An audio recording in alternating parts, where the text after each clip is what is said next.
Thank you for joining us for our community business workshop, Accounting Basics, Get Your Books Right in 2020. The community business workshop series is made possible with the generous support of MUFG Union Bank. The community business workshop series is a collaboration between the Polsky Exchange, the IJ Clinic on Entrepreneurship at the University of Chicago, and the University of Chicago's Office of Civic Engagement. The goal of this series is to provide Southside businesses and entrepreneurs with substantive and actionable programming to grow and sustain their businesses. In this workshop, we'll cover how to implement an accounting system that will grow with your company, creating an effective payment collection process, staying on top of your tax obligations and financial statements, and more. I would like to introduce our speaker, Rowan Richards. Prior to joining Accion,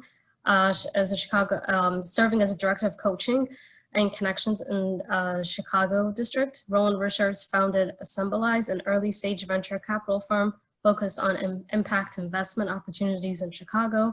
Rowan also taught a personal and career development class at Roosevelt University. Much of Rowan's experience in the social impact space comes from launching the Stewards Market in 2006 and leading it full-time since 2010. Prior to 2010, Rowan was a senior trader at Marquette Partners, LP with 9 years of experience in domestic and international futures industry. Just some housekeeping items. If you have questions, please enter in the chat box on the bottom of your Zoom screen. Once we wrap up the webinar, we will leave some time for your questions. With that being said, we can begin. Also, Rowan, if you want to add more to your credentials, feel free. This is kind of old. So. Well, first of all, thank you so much. Thanks for that, that very warm. I'm grateful for these sorts of partnerships that do allow for us to do this great work, a chance to connect with additional business owners. At Accion, for the past 3 years, developing a coaching program, I've had the pleasure of probably working with close to 3,000 business owners through webinar and one-on-one coaching. And it's always exciting to see all the great work that's being accomplished largely through partnerships. So thank you once again. I think I will now share my screen. Would that be good? Yep. Okay, and we'll get started. Okay. All right, so thank you once again for the introduction here. I'm very excited that we're going to get to, just dig in a little bit to some of the accounting basics. So for today, these are the topics that I would love to cover. We're going to go through just the importance of proper accounting. We will talk about why now, more than ever, why we're seeing why it's so critical. We'll discuss the access of opportunities that proper bookkeeping and accounting will lead to. I'll describe the essential reports. We'll cover the specific accounting tools that you can use, identify the need and timing for finding and implementing that human support associated with accounting, and then just really talking about how all of this can be helpful in improving your cash position, which is very critical for any business owner. And then we'll leave plenty of time towards the end for any questions that I'd be happy to answer. So with that being said, I think we will move on. All right, so for starters, importance of proper accounting. One of the, I'd like to talk about why we are doing these things. Why do we try to encourage business owners to do accounting well? And for starters, you have to think about accounting as your financial story. That's the financial story of your business. Founders that I've met over the years are excellent about talking about the mission, the vision of their business or their organization. They can describe well their product and even have a really good sense of who their customer is. That's very important. All of those details are critical, but equally important, especially once you're running the business, is being able to tell that financial story about your growth, about the profitability, about how you're able to reduce and maintain low expenses. So that's important for a variety of reasons, many of which we'll dig into today. Accounting is also important because it will support the business decisions that you'll make. It is virtually impossible to make excellent decisions without having a clear understanding of how your business is performing from a financial standpoint. That'll help you decide which assets to invest in, which products to continue, where you're spending perhaps too much, when is the right time to hire, when is the right time to explore occupying a specific facility, or even entering a different market. So decisions like that can only be informed if you have really solid, strong, clear financial data to lean upon. And some of that information, one of the most important details and data points that a business owner needs to have is that knowledge of their cash position. And I mentioned daily cash position, which for some may seem overboard. And perhaps it is, depending on what type of business that you're in. If you have very long sales cycles and you get paid, every 3, 6, 9 months, then you probably have a better understanding of the inflows of cash. But you still need to make sure you're managing the outflows. So getting a sense and having access to what your cash position is really important for a business. That helps minimize the number of surprises that can reach you. Next, is the idea of being able to track performance, both of your products that you're selling, so products or services that you're offering to your customer, but also it gives you opportunity to track the performance, productivity, efficiency of your team. Those are really important. Again, we're focusing on dollars in as far as performance of your products and services, but also how you're spending the dollars towards your infrastructure, your capacity to be able to produce great products or services. Both sets of information are really important for an owner, any sort of manager of a division of a company. And then the last two, I want to talk about as far as why it's so important to have proper accounting. The next one's taxes. Whether we're talking about sales tax that's paid monthly, quarterly, or we're talking about annual income taxes, it is so important that you stay on top of your reporting and management up to the point of reporting.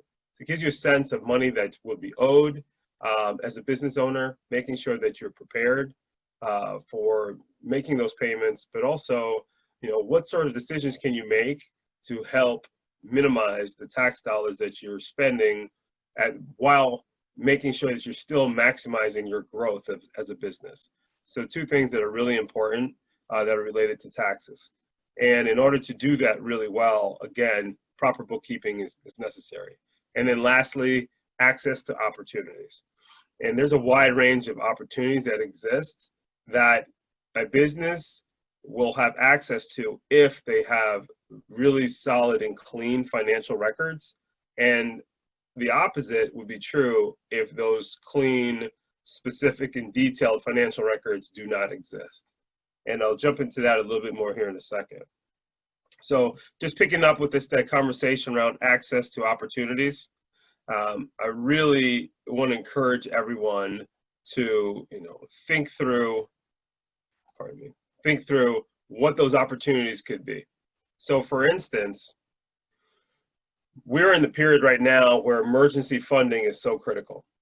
We are either you are a business who's applied, or of someone who's applied for emergency funding, or perhaps you applied and did not receive any emergency funding. So when I'm referring to emergency funding, I'm thinking of this Paycheck Protection Program, or the EIDL through the SBA, the Chicago Resiliency Loan Fund, and a variety of other grants and loans that have existed for the last 3 months during the COVID period.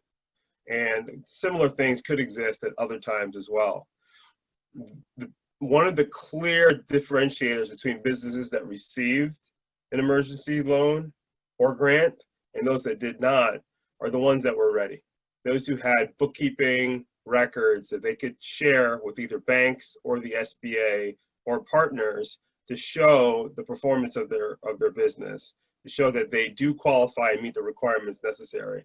Without having their proper financial data in place, there's no way to properly evaluate a business, which meant that they would miss out on the opportunities.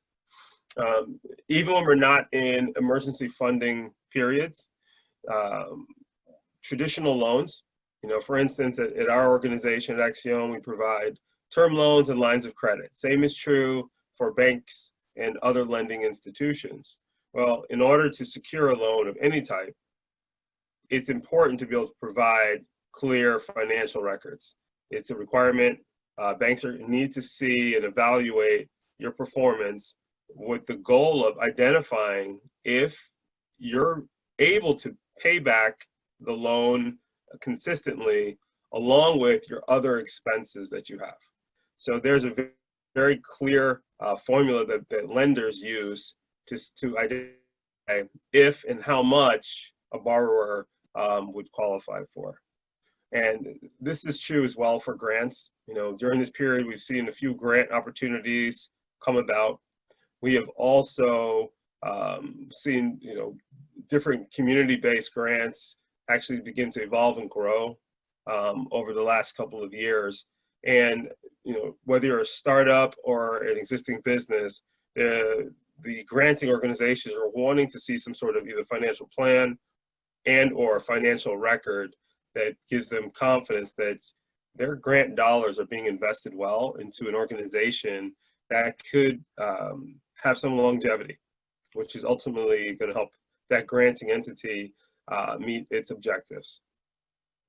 The last three are definitely focused on the core business performance. For institutional contracts, if you want to have access to institutional contracts, working directly with nonprofits, with government entities, working with large corporations where they are buying from local suppliers, many of which are women or minority-owned businesses, then in order to do that, you're going to have a record of performance. Or want to see, what size company are you? Based on the size of the company, that gives a buyer more confidence that you can fulfill whatever order that they have consistently. That is really where it comes down to. They want to know that you have the capacity to fulfill the size order that they need for their day-to-day activities. Same is true for supplier credit. If I'm a supplier and you're looking to set up some sort of line of credit with me, well, I want to know that you have experience, you have had success as a business owner, that your cash flow is solid, that you'll be able to pay back on time, and that you've also used credit in the past well. So those things are important to share with the supplier. And then lastly, for businesses that do align with private investment, it is really important for a business owner to be able to share their financial records. So an investor, and that's not for many of the businesses that we work with. Many are doing well with self-financing or working with microloans or bank finance. But for those that do align with private capital, investor capital, an investor's going to want to see what does that balance sheet look like, which I'll dig into in a little bit. Also, just month to month, year on year financial projections. So looking at P&L, profit and loss statements, making sure that the revenue and the profit margins are showing a track record for success and growth potential. So those things are really important. So being able to show that and prove it is really critical with that sort of relationship. Moving on to our next topic, which starts to dig into what are some of those key reports that I keep referring to. And when you are doing your bookkeeping, and in the next couple slides, I'm going to get into some of the specific tools that you can use. But when you're looking for the information that your bookkeeping system can provide for you, you want to be able to generate specific reports. And for a startup, you're usually working with projections, right? So you're creating projections based on where you think your business is going to head, what do you believe the opportunity and potential are from both a revenue standpoint, but also the costs associated with those revenue opportunities. And you're going to start with projections. So projections will also be useful in the next few years, years 1 and 2, when you start to compare the actual numbers that you are able to gather, excuse me, through your accounting software, but also looking at how those projections and actuals for multiple years actually line up. And you can go year to year, you can look at month to month, and see, okay, how well were my initial assumptions compared to what's actually happening. So it's important for a business owner to be able to have the ability to do that, because then it also speaks to what sorts of adjustments are necessary from my initial assumptions compared to what the market is actually telling me. So when I think about the actual financial reports that every business owner should be able to produce and understand, there's 3 main ones. Profit and loss statement, which usually we're looking at it from a year-to-year standpoint. That's a summary of your revenue minus the cost of your goods or services, minus additional operating expenses, which then would show you at the bottom line, a profit or a loss for that year. It's a very important tool. It's very useful. It shows quite a bit of information. And it's kind of the go-to for most businesses and for many of the lending.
Rowan, looks like you're back. You're muted. Okay, we'll pick up right where we left off. How's that? So again, cash flow statement, just looking at all dollars that are in. So Rowan, can you share your screen? yeah, you're not saying okay. Yep. Nope.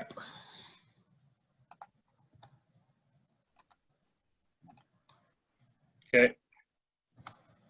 Yeah, so cash flow is important because it gives you the most real-time understanding of what your capabilities are from a owner perspective, as far as what purchases can I make, what expenses can I cover now, and it just really is a powerful tool for any business owner that needs to make those sorts of decisions. So profit and loss is great. It gives you a sense of both dollars in, money that, payments that are still yet to be received.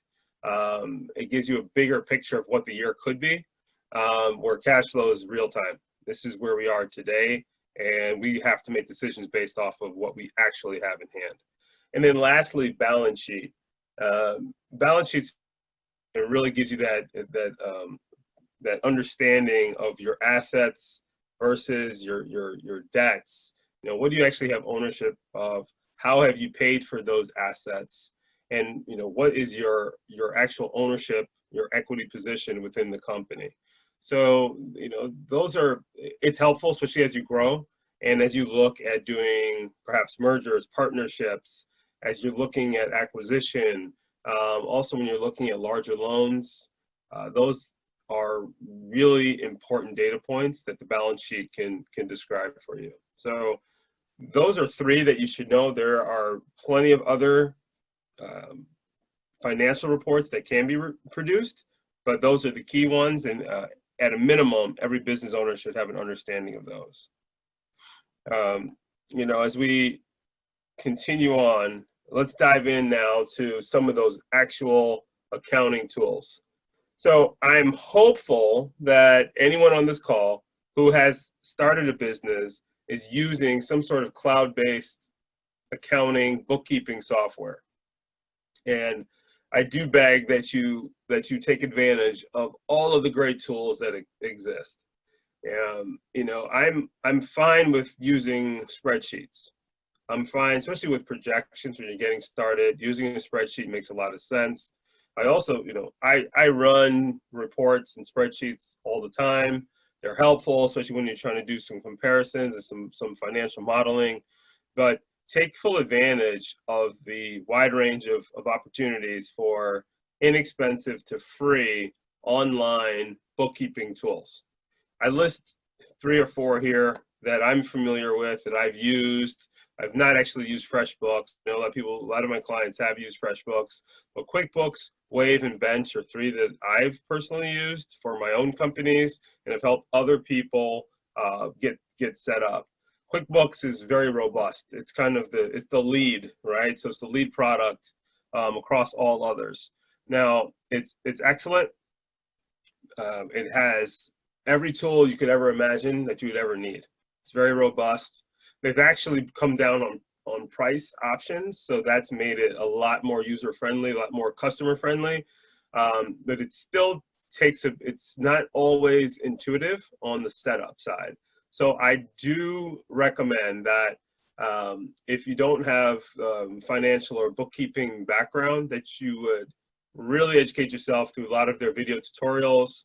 And if you're still not confident with the setup of the accounts, and that you would perhaps hire one of the QuickBooks consultants that are available. And in fact, QuickBooks will recommend, they have some recommended preferred vendors that's is all they do. They teach QuickBooks, they help with the setup, and then they do tutorials. So you can find plenty of support around getting that set up if that's the direction you want to take. I've really personally started to embrace what Wave accounting offers. For one, it's very simple to set up, extremely simple to set up and to maintain on the back end. And it has a free bookkeeping service along with free invoicing. There are paid services that are offered, but you can do bookkeeping and invoicing for free for as long as you want. There's no limited offer on that. So it's an excellent tool, one that I absolutely have enjoyed using. And again, there's 20 others that you could dig into. If you do a comparison, you literally do a search, do a comparison for top bookkeeping softwares, and you'll see a list. These will be on there that I've mentioned. There's others, and they will do a side-by-side comparison of the features, so you can make the decision on what fits for you. There are some that are very industry specific, so that I think are often useful for people who perhaps are in catering, for logistics companies, and a variety of other businesses as well. So perhaps you find one that's less generic, that's more specific to your industry. That can often be helpful. So really thinking about those key features, comparing the features, the price, and then doing reading the customer reviews for overall customer satisfaction are three steps that you can do to help decide which is the right one for you.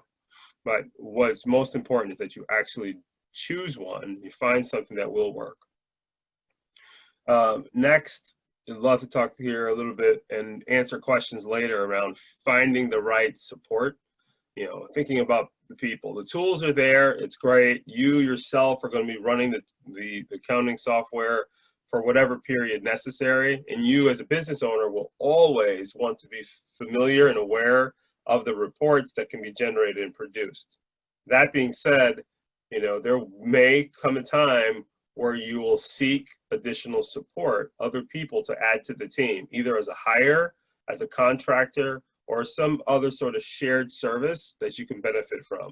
So, looking at hiring a bookkeeper and thinking about what's the right amount of time. So this is assuming that you may be at a point, maybe you're at that startup period where you're like, I can't afford to hire that employee, that person. So maybe you hire their services and do it on either weekly or bi-weekly basis.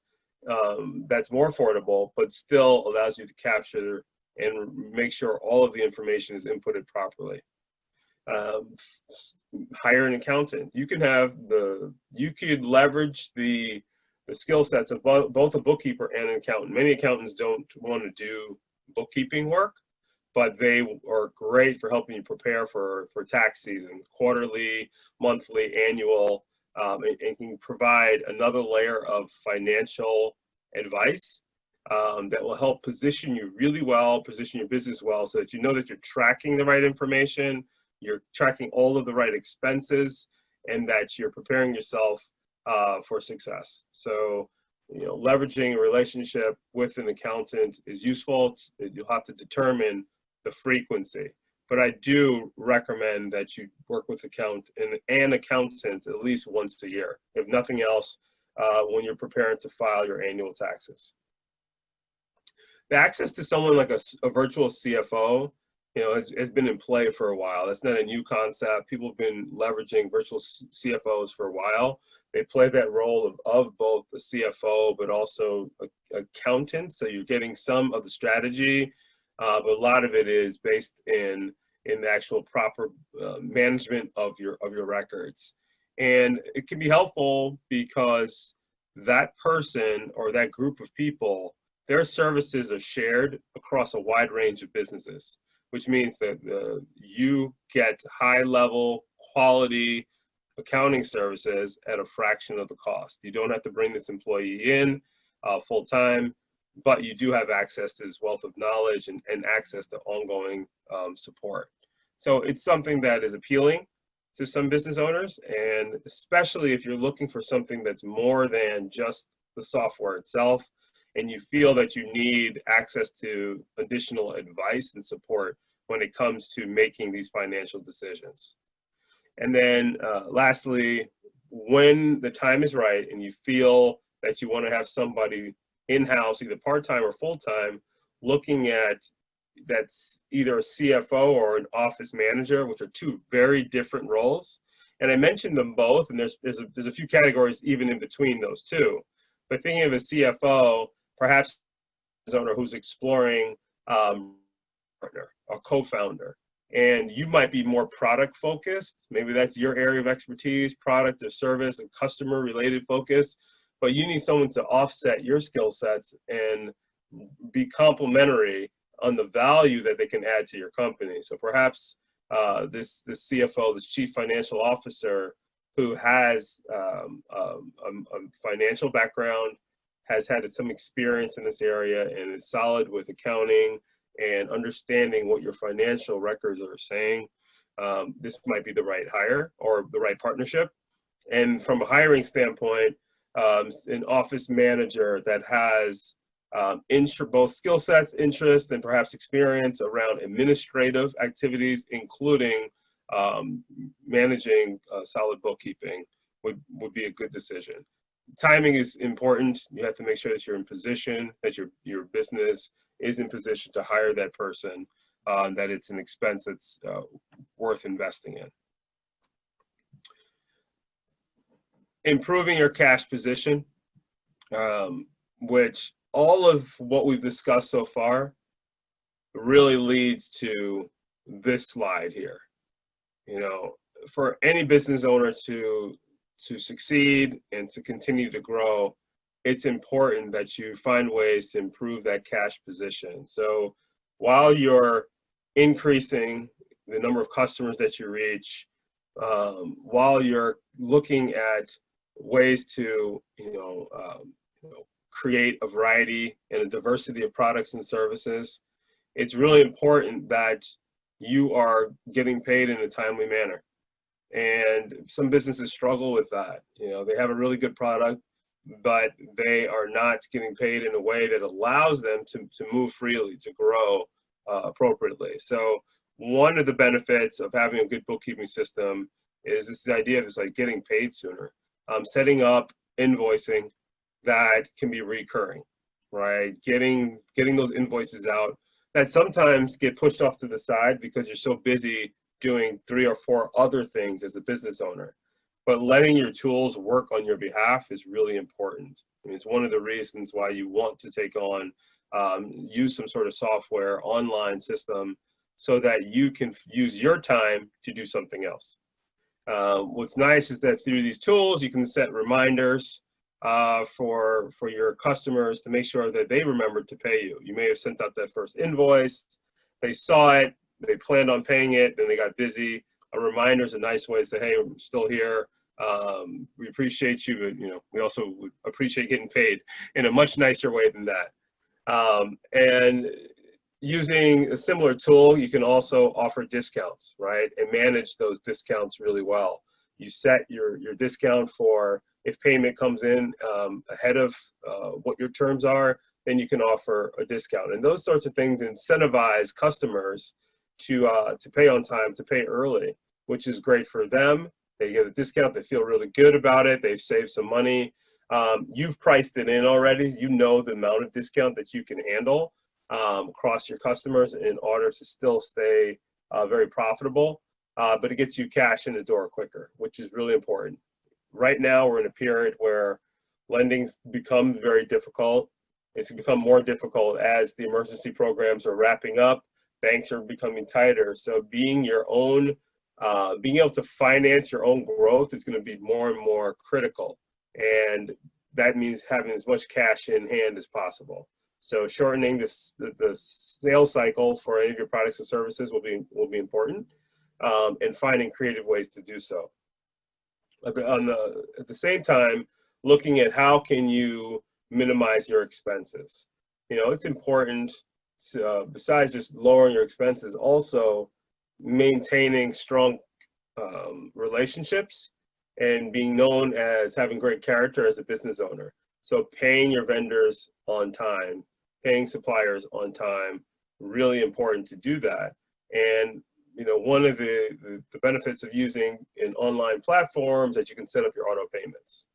You make sure that you are managing it and tracking where those payments are going, but setting up auto payments so that you're never late, that you're making sure that you're paying on time, and you can, on the other side, ask for those discounts that you're willing to offer to your own suppliers. So asking those discounts can benefit you in the long run and help reduce some of your expenses as well. And there's a variety of other reasons why, improving your cash position are important. Here are a few that I've mentioned, and definitely be happy to dive into some more of those. So with that being said, I am happy to answer any questions that we have time for. So happy to see if there's anyone who's on chat, see if there's any questions that are out there about what we've covered, or if you have any questions even outside of what we've covered, to go through those as well. Thank you, Rowan. If anyone, okay, we got a question, and feel free to unmute yourself if you want to. Let's see. Do you have recommendations on how to find a good virtual CEO? A good virtual CEO. So I'm gonna make this kind of a blanket statement across the board. So, I'm sure everyone on this call has the ability to do their own search, right? We have access, via our phones to search for just about anything that we want, including a virtual CEO. I will say this, for me, I love referrals. I love referrals through, just working through different partnerships. Who is already a trusted advisor or a business support group that I'm working with, and just asking them for recommendations for someone that they feel it would be a fantastic fit based on your specific type of company, right? So there might be some virtual CEOs that are great for early stage companies. There might be some that are better for later stage companies. There may be some that are more industry specific. So for me, a good starting place is always, okay, let's see if I can get a strong referral, either from a entity that's already a business support group, or from an existing business owner that I know is working with one, so that they can provide some really good feedback on what their experience has been. So that would be my primary approach to it. Otherwise, I mean, you can do your own research. Sometimes it's difficult to kind of vet the quality of that server, because often people position themselves really well. I'm happy to share some lists of resources of groups that I've worked with. I think actually in one of the slides I mentioned a group called Stride Accounting. So they do more than just virtual CFO. They also provide the virtual CEO services as well. And they're a group that we've worked with over the past and really enjoy what they are able to do and provide for small businesses. But there are definitely others that, and I could provide some additional feedback if that's helpful. Thank you, Rowan. Alex, I hope that answers your question. All right, so Steph said, can you share examples of these forms and walk us through them? Steph, do you mean like bench accounting? Like what forms are you referring to? I'm referring to the three main forms. The one that you mentioned, the P&L, cash flow, and the third one, who I don't have immediately in mind. Oh, yeah, P&L, cash flow, and balance sheet? Yes. Yeah, so you would like a walkthrough of each of those documents. Is that correct? Yeah, I think that would be super helpful, because sometimes we've all seen examples where they're enormous and intimidating looking. And as you described them, I was thinking, well, if we just have like profit coming in and then money going out, maybe that's only a couple lines. So I think it'd be helpful to walk through them for people. Yeah, I'm not sure if we're going to have time to do all of that right now. I'd be happy to do it as either a follow-up or a one-on-one. I'm not sure. How are we on time? I think we have about 20 minutes. So yeah, it'd take me a little bit to pull up some documents, and some of that is private information. So I'd be a little concerned about pulling it up, but I'm happy to follow up with anybody and have that sort of conversation or meeting. Yeah, I guess if anyone specifically has that question too, maybe we could just do an individual follow-up. So just send me an email if you guys would like to see some examples. But yeah, so let's just let's go to the next question. Could you share information about the bench software? So I think I can share a link because I know businesses who actually used it. But I guess, Rowan, just an example of sort of what do they offer? Do they have tiers? I guess sort of like an overview. So Bench was great. So we connected with Bench through a different partnership, and they're helpful both on past bookkeeping. So they offer a service where they will actually go back 2 years and help clean up your books, which for a business owner that did not track their finances very well over the first few years, that's extremely helpful. And then going forward, they provide a very detailed online bookkeeping service. And price wise, it's still quite affordable. What makes them different from some is that you will be assigned a actual bookkeeper. With some of the other products, you can request a bookkeeper, but it's more of a referral. For Bench, you will be assigned a bookkeeper that you can reach out to help with just going through any statements that you have or have any specific questions about how to manage some of those decisions. So price-wise, it does range. I think that the low end, it's somewhere around $80 a month. And then for our businesses, the average price was around $120 a month. And for us, an average business, and from a revenue standpoint, we're thinking someone who's making around $150,000 to $250,000. That was very reflective of a lot of the businesses that we work with. So I just put on a link for the website, and it's also based on your expenses. So that's how the hierarchy works. The lowest one's actually $139 a month, but that's if your expenses are below 1,000. So if anyone's interested in bench accounting, I shared the link for the website, and I'll go through the different tiers and different prices, but it is based on your expenses. The next question is, any books, webinars, websites, or tools we should invest in? Yeah, and I think take full advantage of the great webinars that are being offered. These are, through groups like Polsky, University of Chicago, through a lot of the city-supported organizations, Connect to Capital, through our organization at Accion, through some of the other universities as well. Like, just stay on top of these free resources. I mean, there are just about every financial institution you can imagine, whether it's Goldman Sachs or Forbes, they're all offering these free webinars and learning opportunities. Should absolutely do that. And when possible and available, I would recommend that you look to apply for some of the advanced business coaching programs. So find an accelerator program that's offered that you can be part of. It'll provide you both access to new curriculum, but also access to individuals as well. So you're going to learn, you're going to build a relationship, and it'll actually give you an opportunity to grow your business, your product, your service. So I think those things are fantastic. For me personally, I spend a part of every day just looking for different articles that are specific to the types of businesses that I'm working on, or the most important and pressing initiatives that I'm working on.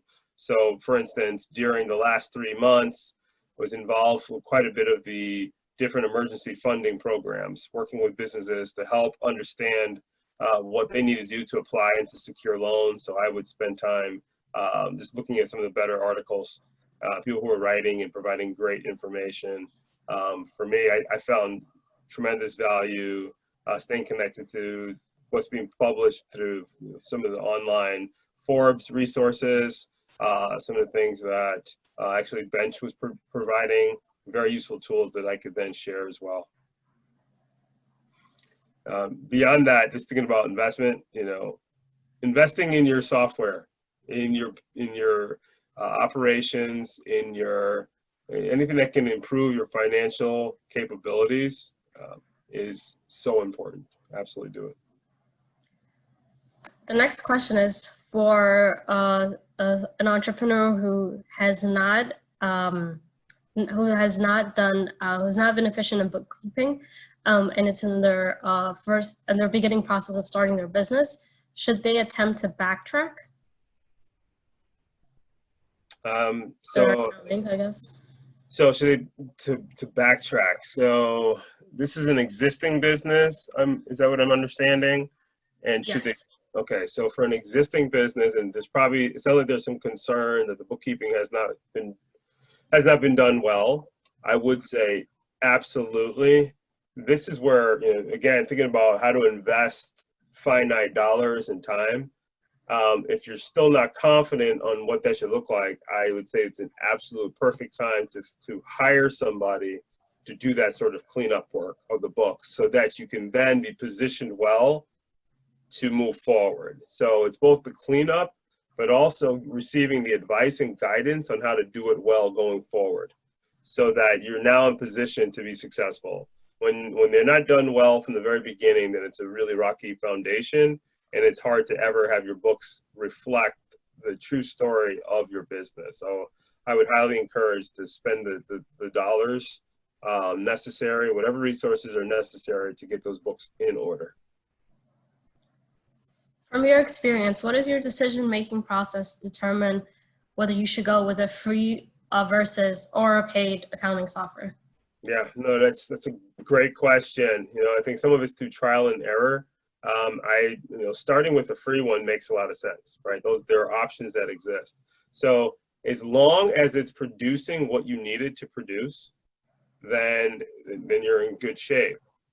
For me, so I'm using one right now that is free for a business that I'm running. it has very limited products and customer types. So it is perfect for what I'm doing. I don't need anything more robust. It's simple. I can categorize more than what I need to.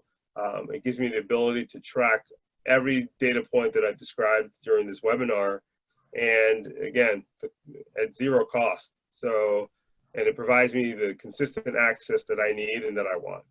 So for me, I evaluate based on, price point's important. I'm willing to pay to the level that's necessary to get the right information. If you're limited on what the tool will do for you, if you're not able to quickly gain understanding of how your business is doing, then it's not sufficient for you, right? So you want to track as much detail as possible. If somebody does a food business and their product does not allow them to track every single cost associated to creating a menu, and does not provide you the benefit of being able to create menus quickly, then maybe you need to explore something different, right? So it should be a way of allowing you to work more efficiently. So just coming up with what are the things that are most important to you and making sure that this software can provide that for you, and you want to do it at the lowest cost possible. Would you recommend a website or a portal or a YouTube channel for all startup entrepreneurs to find this type of info? Yeah, I do. Let's say there's a couple excellent ones. So actually SBA.gov has a great startup page, right? So it breaks it down into some simple categories on the resources that are necessary. So that's a really good one. There's also a group called Northern Initiatives that we've worked with in the past. They have a online portal called Initiate that is excellent. And what makes their product really good is that they continually add new content on a wide variety of business related categories. So you're going to look at your marketing, your business management, and then your financial side of it as well. So those are two that come to mind that I think would be great resources for anyone who's looking to start up. The next question, for the essential reports you mentioned, how often should they be generated or reviewed? Weekly, bi-weekly, monthly, or quarterly? Yeah, absolutely. So I would say, cash flow is the one that needs to be generated most frequently. That should be at least once a week. You should look at your cash flow once a week, P&L at a minimum of monthly. You do want to see how you're doing each month as far as your profit and losses to get a sense of where things are. Balance sheet, less frequently. Those are often great to look at. Every year, obviously you should be reviewing it. Perhaps something that's more on a quarterly basis, unless you're preparing for some sort of purchase, some sort of event within your company. Then you'll want to be aware of your situation there as well. But cash flow is the one that you need to look at more frequently, definitely every week. All right. So in terms of the accounting statements you mentioned, profit and loss, cash flow, and balance sheets, can you share some resources, whether it's tutorials, videos, or books, that you would recommend to sort of teach us how to read the statements?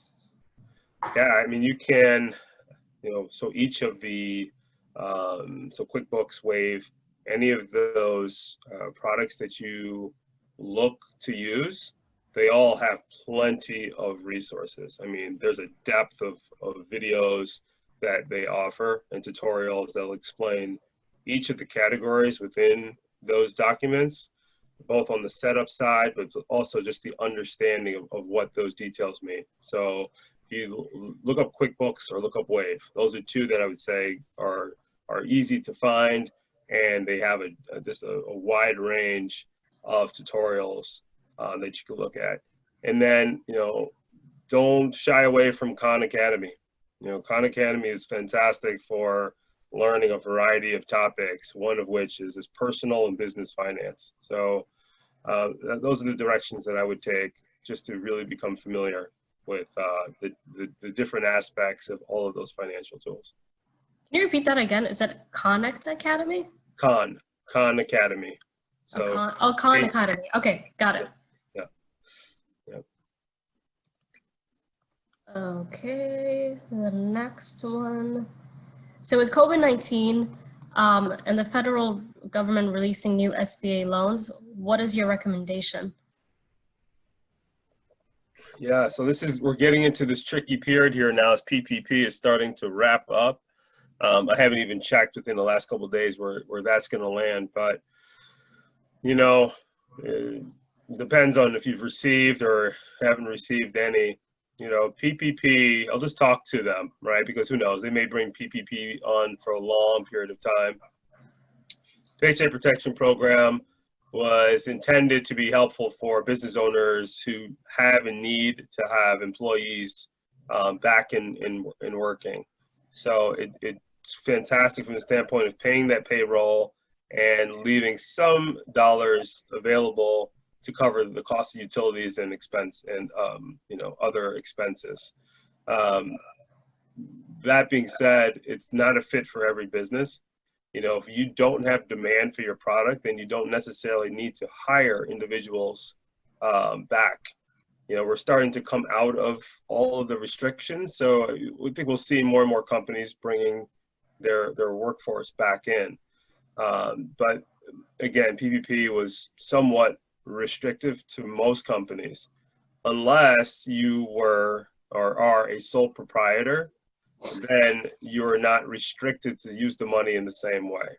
So for those who are not familiar with Paycheck Protection Program, it is a loan that has the ability to be converted into a grant, which is great. And it's possible if you spend 75% of the proceeds towards payroll and 25% towards your utility, rent, and or interest on your business mortgage payment.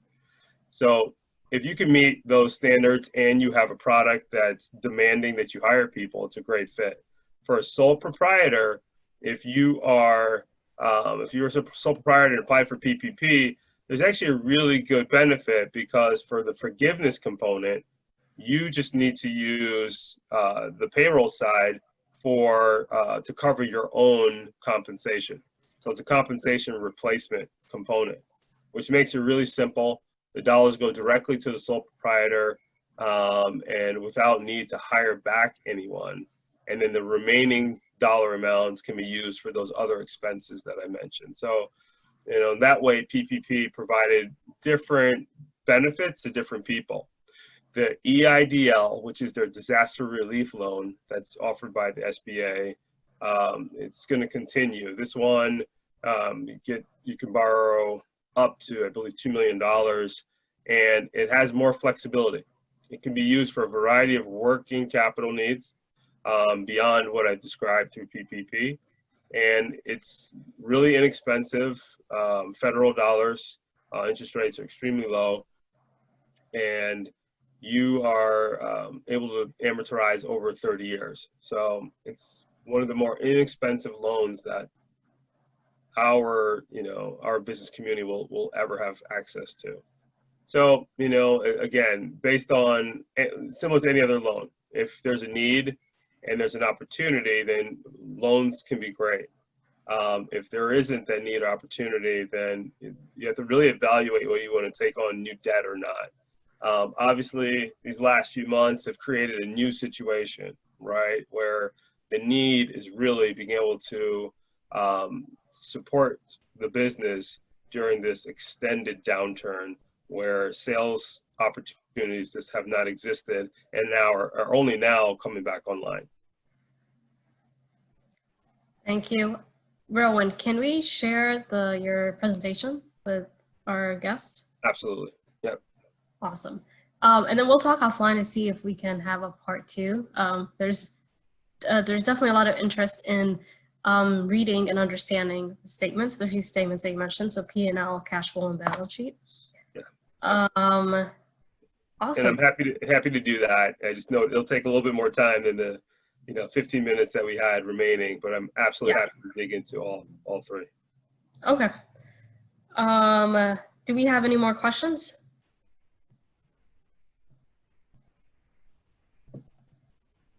Okay.